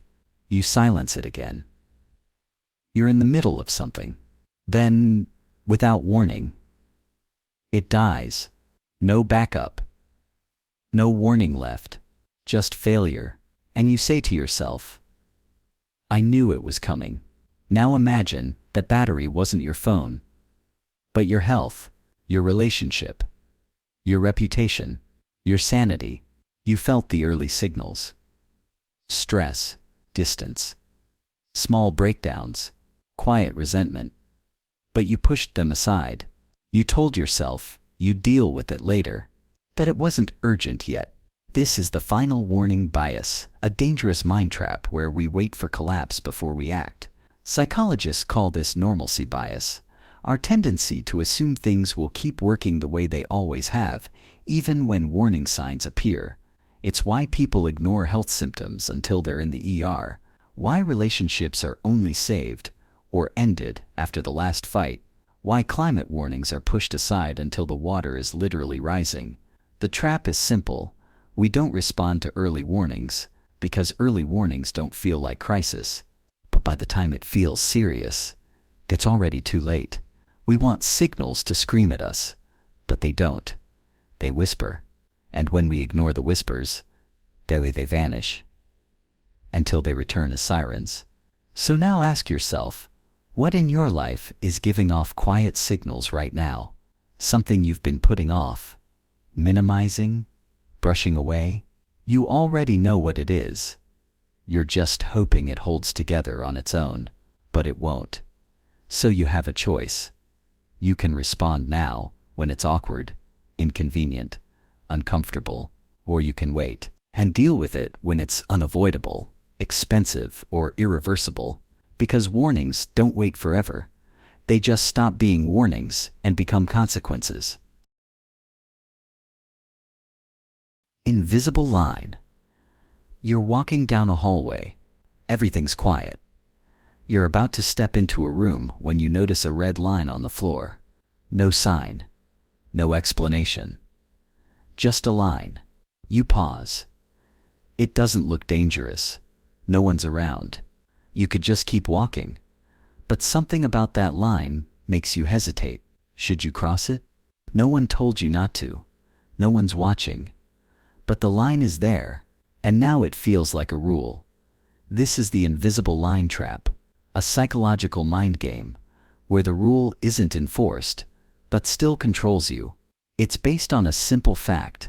We obey limits that aren't even real. In 1961, psychologist Stanley Milgram ran an experiment where participants were told to give electric shocks to a stranger. No one forced them. They could have stopped at any time, but most kept going. Because an authority figure said, "Please continue." That was the line. Not a wall, not a gun, just a voice, and it worked. We follow invisible lines all the time. You don't sit in the front row at a lecture. Even when it's empty, you don't speak up when everyone's quiet. Even if you disagree, you don't take the last slice, even if you're still hungry. These lines aren't written, they're social. And breaking them doesn't hurt you physically. It just makes you feel exposed. That's the trap. Because the more often you obey invisible lines, the harder it becomes to see when a line is worth crossing. You stop challenging bad ideas. You stop asking why. You wait for permission in situations where none is coming. So now you're back in that hallway, red line on the floor, no cameras, no alarms. You take one step forward. Nothing happens, but something changed. Not out there. In here. Because the moment you cross an invisible line, you realize you were the only one keeping yourself behind it. Moral coin flip. You flip a coin. Heads, you win. Tails, you lose. Simple. But now imagine this. Someone tells you to flip a coin to make a moral decision. Not a bet, not a game, but something that affects a real person. Like, should you tell the truth? Or keep it secret? Should you fire someone? Or give them another chance? Now it feels wrong. Because morals aren't supposed to be left to chance, right? But here's the twist.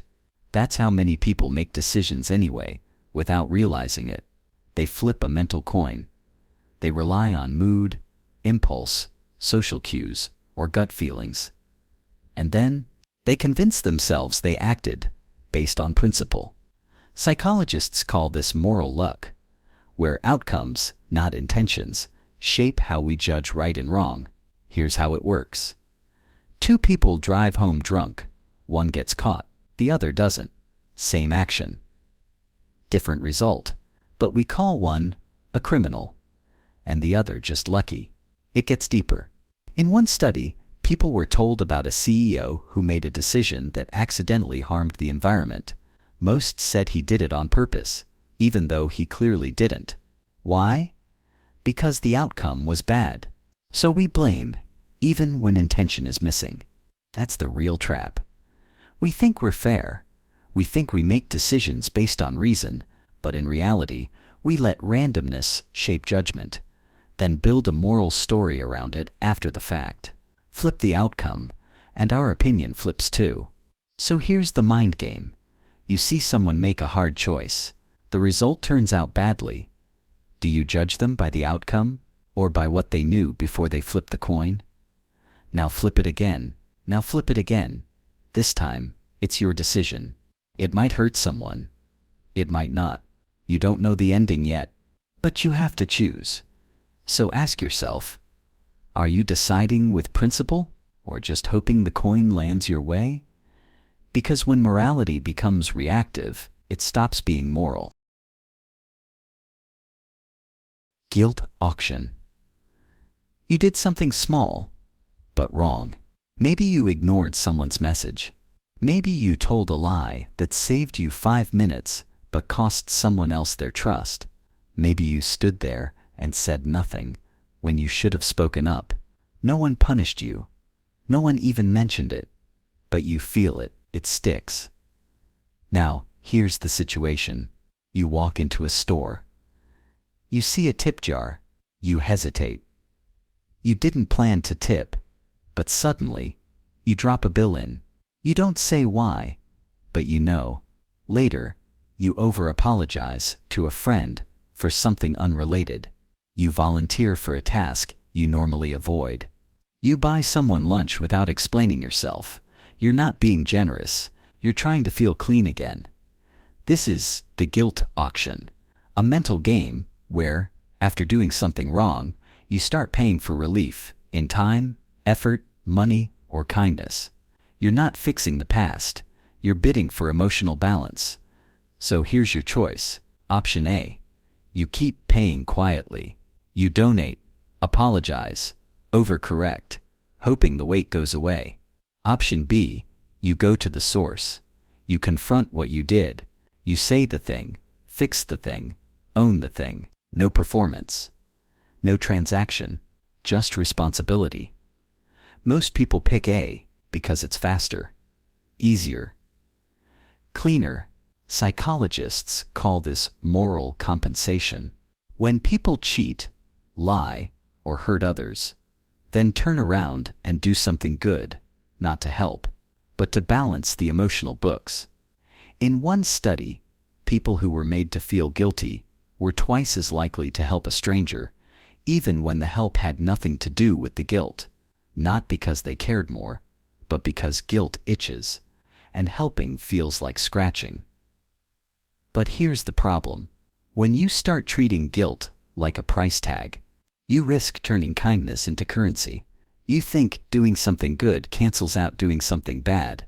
You feel entitled to forgiveness without ever earning it. And slowly, you build a habit. Hurt. Pay. Move on. But some damage doesn't want your money. It wants your honesty. So now ask yourself, are you helping because you truly care, or because you're trying to silence that voice inside you? Are you giving, or are you just trying to buy back your peace? Because in the guilt auction, the question isn't how much would you pay?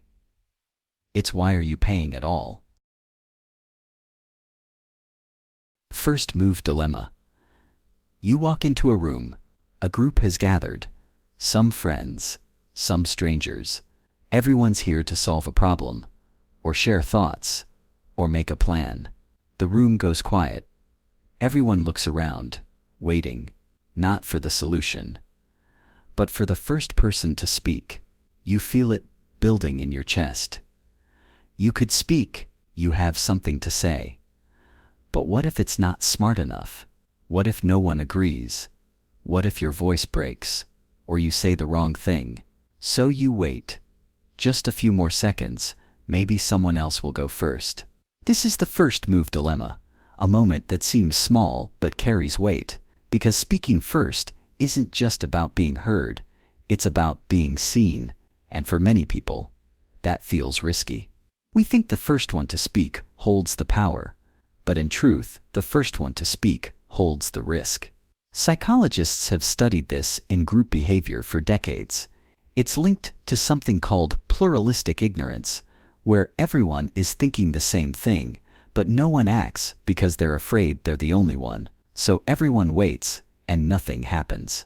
In one famous study at Columbia University, a room filled with smoke while participants were completing a survey. If people were alone, 75% reported the smoke immediately, but in groups, only 10% did. Why? Because they didn't want to be the first. They looked at everyone else's inaction and matched it. Better to stay quiet than risk standing out. We think silence keeps us safe, but it often just keeps us stuck. And it goes beyond emergencies. It happens in classrooms when no one raises a hand, in meetings when no one challenges a bad idea, in friendships when everyone feels distance, but no one names it, in families where everyone sees the problem but pretends not to. It even shows up in social movements, in whistleblowing, in conflict resolution. We wait for someone else to take the first step, not because we don't care, but because we're afraid of being too early and standing alone. But here's what research shows. The first person doesn't have to be perfect, they just have to be willing. In group dynamics, early contributions shape everything that comes after. One brave voice can lower the social cost for everyone else. One act of openness can signal that it's safe to follow.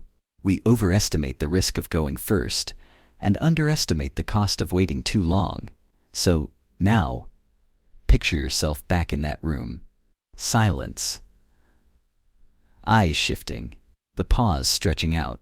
You feel the moment coming. You can wait and stay safe, or you can take the risk and speak. What happens next might change nothing, or it might change everything. Because in every group, someone makes the first move. The only question is, will it be you? Broken elevator test. You step into an elevator. A few strangers join you. It's one of those awkwardly quiet moments, everyone facing forward, eyes on the floor numbers, no one talking, the doors close. The elevator jolts slightly, then stops. The lights flicker. The buttons stop working. You're stuck. There's no alarm going off. No voice from the speaker, just silence, and a group of strangers trapped together. Now here's the question. What do you do? Do you speak up? Do you wait and hope someone else takes charge? Do you try the buttons again? Or just stand still? This is the broken elevator test, a real-world simulation of how people respond under shared pressure, especially when no one is clearly in charge. It may sound simple, but the psychology behind it runs deep. In emergency psychology, this is often linked to something called diffusion of responsibility. When we're alone and something goes wrong, we feel pressure to act. But in a group, especially among strangers, that pressure spreads thin. Everyone assumes someone else will do something. In one experiment by Darley and Latane, participants heard someone in another room calling for help. When they thought they were alone, 85% responded immediately. But when they believed others were present, only 31% did. The more people there were, the less likely anyone was to act. That's the trap. You assume that waiting is safer. But so does everyone else. And in that shared silence, nothing happens. The elevator becomes a symbol, not just of being stuck physically, but of how easily we get stuck socially, when no one wants to be first, no one wants to be wrong, and no one wants to seem foolish in front of others. So here's the mind game. You're still in the elevator. The buttons don't work. Everyone is quiet. You feel the tension growing. Do you try something? Speak? Knock? Pull out your phone? Or do you keep waiting, hoping someone else will act before you have to? Because this isn't just about elevators. It's about how we behave when we're uncertain, but not alone. In life, many moments feel like that stalled elevator. Group projects that don't move until someone takes the lead. Friendships that drift because no one reaches out. Family problems no one addresses. Crises that deepen because everyone hesitates. We don't need a hero, just one person to try something. Anything. So when things stop working, will you be the one who breaks the silence? Or will you wait, like everyone else, for someone braver to go first, because the elevator won't move until someone moves inside it first? Golden cage. You're offered a room. It's warm, safe. Everything you need is inside. Food, entertainment, even admiration. There's no real danger. No stress. No failure. Only one rule. You can't leave. You won't be harmed. You'll just stay. It's not a prison. There are no bars, no guards, but you feel it anyway. That tension. Would you take the deal?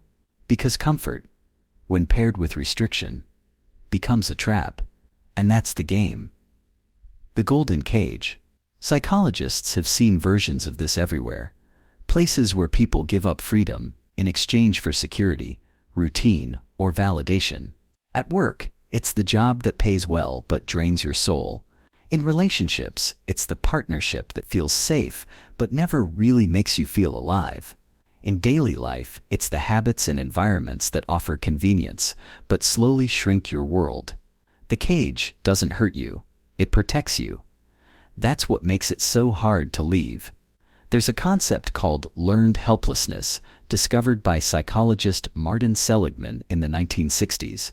He found that if people or animals are placed in a situation where they can't escape discomfort, even temporarily, they eventually stop trying, even when escape becomes possible.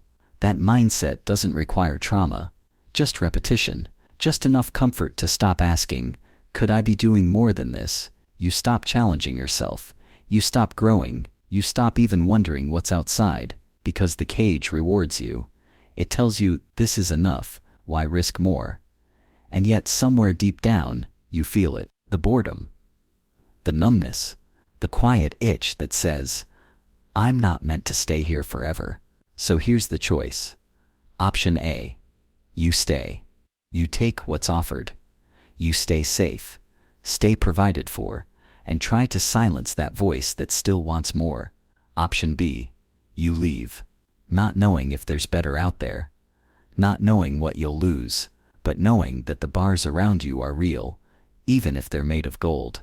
Because the hardest cages to escape are the ones that treat you well, and the longer you stay in them, the more you forget what freedom ever felt like. Fear of missing out. You're scrolling. Your feed lights up with stories, photos, invitations, things you weren't part of. A party, a trip, a new trend. Everyone looks like they're having the time of their lives. You pause. You weren't invited. Or maybe you were, and said no. But now, you're not sure. Not sure if that was the right call. Not sure if you're falling behind. Not sure if you're missing out on something important. You feel it creeping in. Quiet, but sharp. That tension. That itch. Do you join in now, or sit with the regret? This is the fear of missing out, or FOMO. But today, it's not just a feeling, it's a game. Here's how it works. You have two choices. Option A, you join the crowd.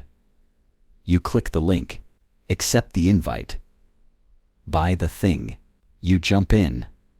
Not because you really want to, but because you don't want to be left behind. Option B, you hold your ground. You stay with your original plan, your original choice, even as the crowd moves in another direction, even if you feel like the only one not going. Now pause and ask, are you choosing based on desire or based on fear?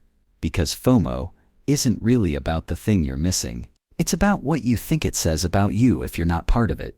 Psychologists link this to something called social comparison theory. We judge how we're doing, not based on how we feel, but on how we appear in relation to others. And in the age of constant updates, curated photos, and public approval, we see more of other people's lives than ever before, without context, without truth. So even when you're doing fine, you start to feel like you're falling behind, just because someone else posted faster, smiled wider, or got there first.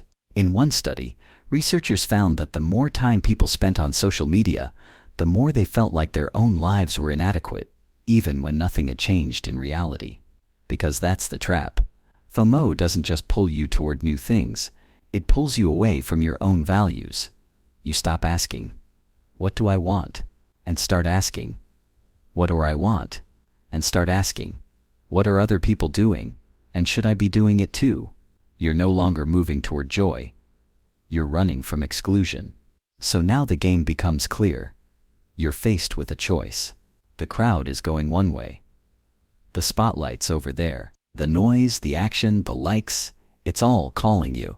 But your path, your actual wants, they're quieter. Do you follow the noise to avoid missing out? Or do you turn down the volume long enough to hear what you actually care about? Because in the mind game of FOMO, winning isn't being where everyone else is. It's knowing why you're where you are. The perfect lie. You lean in. You trust it. You believe the version of the story that flatters you most because it feels good and there's no friction. Option B. You step back. You question what's being offered. You ask the uncomfortable questions, even if they threaten the harmony. Now here's the trap. The more perfectly something aligns with your desires, the less likely you are to challenge it. Psychologists call this confirmation bias, our natural tendency to accept information that supports what we already want to believe and ignore anything that doesn't. In one famous study by Peter Wasson, participants were asked to test a simple rule using number sequences. Most of them tried to prove they were right, rather than trying to find out if they might be wrong. They weren't seeking truth, they were seeking validation. And we do the same thing in real life. We trust people who flatter us. We click headlines that confirm our views. We ignore warning signs if the story feels good enough, because the more something aligns with our internal script, the fantasy, the narrative, the version of events we want, the harder it is to look for cracks. But that's exactly where the danger is, because sometimes the lie isn't designed to fool everyone. It's designed to fool you by making you feel seen, understood, chosen. It doesn't need to be true. It just needs to feel better than the truth. So now you're back in the story. The conversation is flowing. Everything feels right. No tension, no doubt. But then a question slips in. Is it possible I'm being told exactly what I want to hear? And if the answer is yes, are you willing to risk breaking the illusion to find out? Because the perfect lie doesn't sound wrong. It sounds like everything you've ever wanted to hear, and that's what makes it so easy to believe. The Last Handshake. You've been in this place for a while. Maybe it's a job, a relationship, a friendship, a routine you didn't mean to settle into but did. It's not terrible. It's not toxic. But somewhere inside, you know, you've outgrown it. You've thought about leaving. Quietly, respectfully, on your terms. Maybe you even planned the conversation in your head. But then something shifts. The other person pulls away first. The job starts treating you colder. The The silence stretches longer than usual. And now, suddenly, it doesn't feel like you're leaving. It feels like you're being left. So what do? Do you swallow your pride? Make the first move anyway, and walk out with clarity? Or do you hesitate? Wait just a little longer. Let it fade on their terms, so it doesn't look like you quit. This is the last handshake trap. It's the moment between knowing you're done and deciding whether to leave intentionally, or wait until it's no longer your decision. Because endings carry weight. Not just for closure, but for identity. Who walked first? Who ended it? Who looked stronger? Psychologists call this status preservation, our tendency to protect our image even when it costs us our peace. In relationships, people often delay breakups not because they want to stay, but because they don't want to be seen as the one who gave up. In workplaces, employees often wait to quit until they're treated poorly enough to justify it, so they don't feel guilty walking away from something comfortable.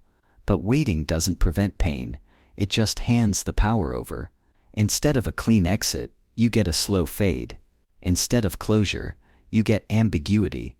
Instead of a moment you own, you get a moment that owns you. And maybe that's what scares us.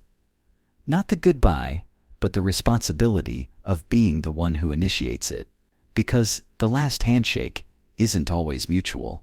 Sometimes it's an act of courage to look someone in the eye and say, "This isn't for me anymore." Not with anger, not to win, just to leave while you still know who you are. So, here you are. You feel the shift. You know the ending is near. Now ask yourself, do you wait for the other person to pull away? Or do you take that final step and make peace with being the one who closes the door? Because leaving on your own terms may not feel clean, but it's the only way to make sure the last handshake is yours. Blame game. Something goes wrong. A deadline is missed. A promise is broken. Tension builds, and someone has to take responsibility. You feel it rise in the room. All eyes begin to shift, maybe not directly at you, but close enough to notice. And now comes the moment. You can explain your part, admit what slipped, take some of the weight, or you can shift the focus, point to what others didn't do, highlight their role, move just enough blame away to protect yourself. It's subtle. You're not lying. You're just framing it. That's the blame game. Not a game of truth and lies, but of survival and status. We all want to be seen as capable, reliable, good. And when that image is threatened, our instinct isn't always to own the truth. Sometimes it's to manage how others see it. Psychologists call this self-serving bias. When things go well, we credit ourselves. When things go poorly, we blame circumstances or other people. It's not just ego, it's a defense mechanism. In one classic study, participants who failed a test were far more likely to blame the test itself or the instructions than their own performance. It wasn't about facts, it was about protecting their sense of self. But here's the danger. The more we play this game, the better we get at it. We learn to dodge, to deflect, to make ourselves look clean without ever getting cleaner. And slowly, something shifts. We stop growing because we can't fix what we won't admit. We trade progress for protection. Now imagine this. The team is waiting. The silence has weight. You know your part in the failure. You could speak first, take ownership, set the tone. Or you could wait, redirect, soften the truth, just enough to keep your image intact. It's a small move, but it shapes how people see you. More importantly, it shapes how you see yourself. Because the real question isn't, who caused the problem? It's do you care more about protecting your image or about learning from the truth? Owning your part doesn't feel good. It's vulnerable, exposed, risky, but it also builds trust. It earns respect. It clears the path to actually fix what's broken. So the next time blame starts circling the room, ask yourself, are you reaching for accountability? or just reaching for control, because only one of those helps you move forward. Mismatched mirror.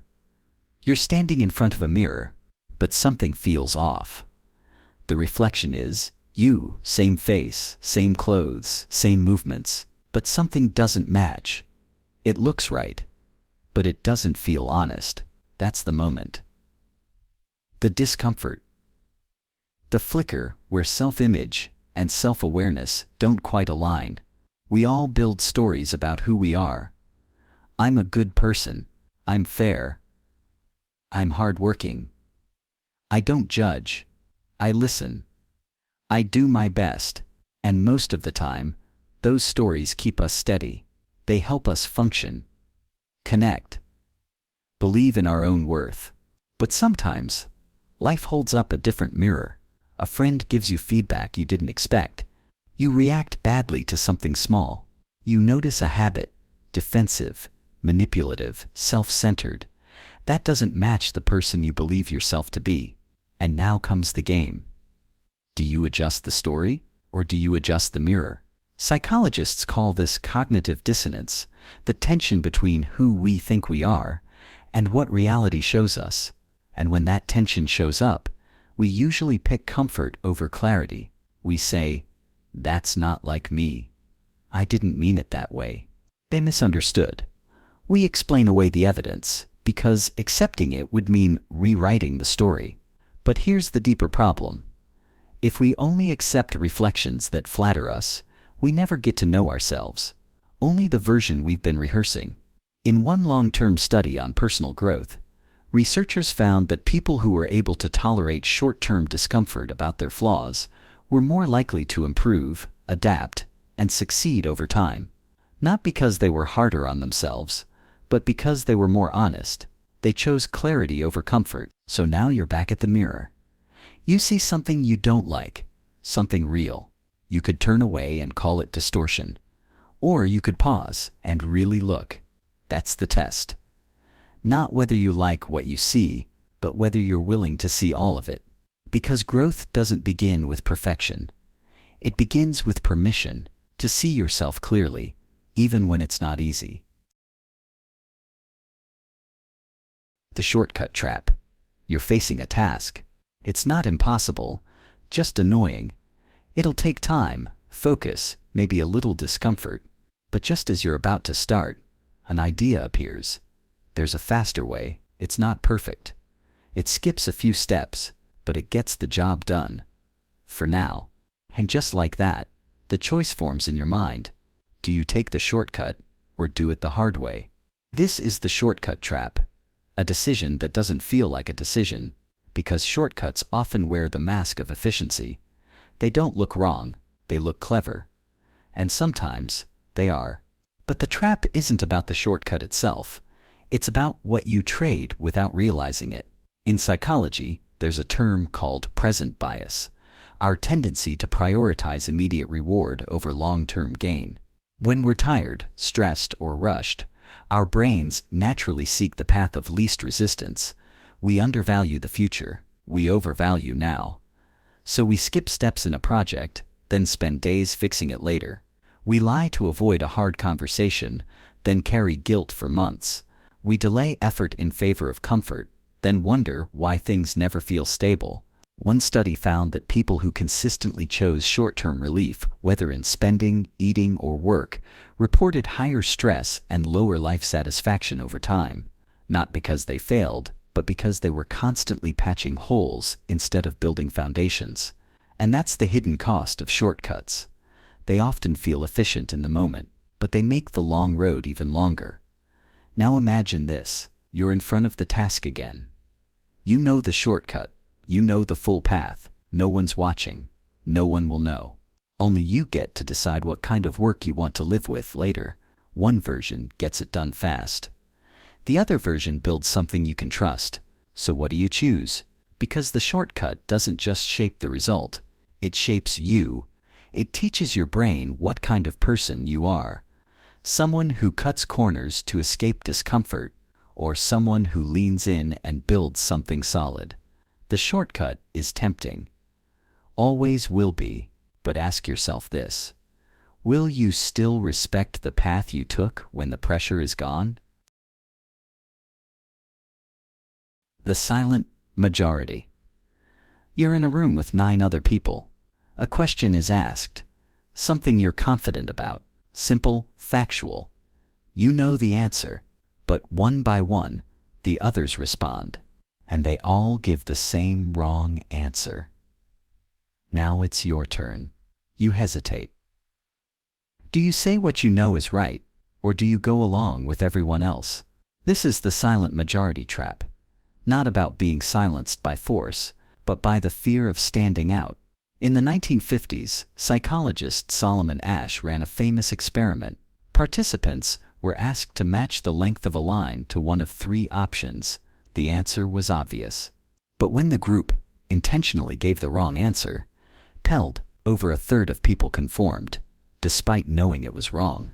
Why? Because disagreement feels dangerous. Because humans aren't just wired for truth, we're wired for belonging.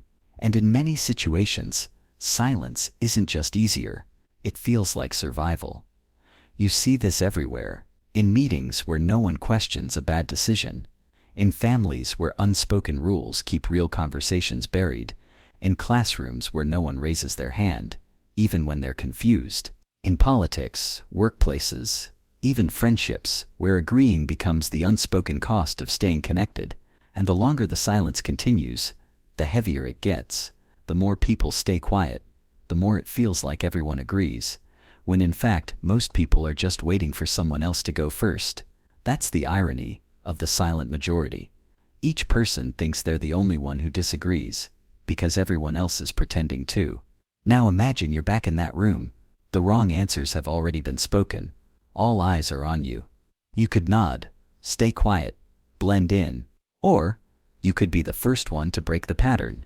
Not with anger, not to attack, just to say something honest, something real.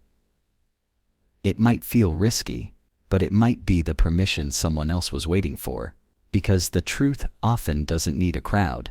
It just needs someone brave enough to say it first. Gift rejection test. Someone offers you something. A compliment. A helping hand. An unexpected gift. You smile politely. Maybe even say thanks.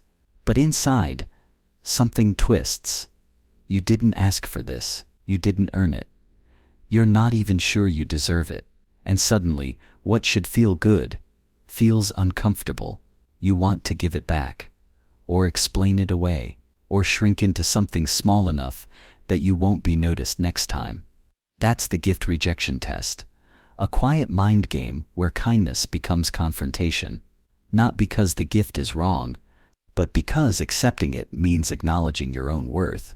Psychologists call this unworthiness bias, the tendency to downplay or reject good things when we don't believe we deserve them. In one study, people who felt ashamed or insecure were significantly more likely to refuse help, compliments, and praise, even when those things were sincere. Not because they didn't want them, but because receiving them created emotional tension. It didn't match the story they were telling themselves. That story might sound like, "I'm not that impressive. I didn't really work hard. They're just being nice." And the more often you reject those moments, the more deeply that story embeds itself. Not just in your thoughts, but in your identity. You stop seeing yourself as someone worthy of kindness. You start thinking everything you receive has to be earned, twice over. But here's the trap. When you reject the gift, you're not just pushing away the object, you're pushing away connection, because the real gift isn't the compliment, or the help, or the praise, it's the belief behind it. The message that says, "I see you, you matter, you're enough." Now imagine this. Someone looks you in the eye and offers you something. No agenda, no transaction, just genuine care.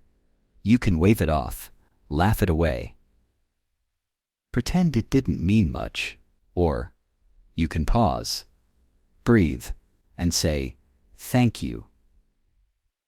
Even if it feels a little raw, even if a part of you still doesn't believe it, because sometimes The real courage isn't in giving. It's in learning how to receive.